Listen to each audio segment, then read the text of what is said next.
ये नारा देते हैं एक राष्ट्र, एक चुनाव, एक नियम, एक कानून, ठीक है ना, लेकिन कानून बनाते वक्त ये उसका ध्यान नहीं रखते। क्या कारण है कि हमारा हिंदुओं में अगर कोई ट्रस्ट बनेगा या कोई धार्मिक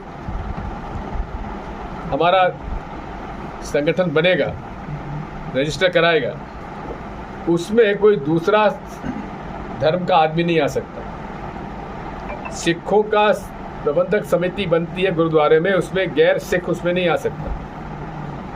गिरजाघर ईसाइयों के अंदर गैर ईसाई नहीं आ सकता, लेकिन वक्फ के अंदर आपने गैर मुसलमानों को बहुमत दे दिया।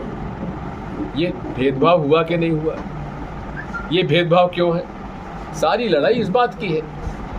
जहाँ तक एक राष्ट्र एक चुनाव का सवाल है, यहाँ राज्यों का और देश का चुनाव शुरू में एक साथ होता था, लेकिन फिर जहाँ राज्यों के सरकारें गिरने लगी और मिड टर्म इलेक्शन होने लगे तो अलग अलग हो गया।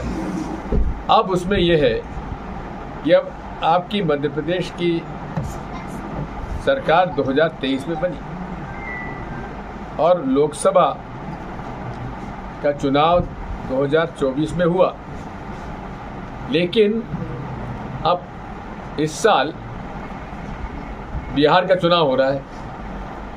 इसका मतलब यह है कि वो पूरा 5 साल का टर्म पूरा नहीं कर पाएंगे। तो संघीय ढांचा मतलब राज्यों का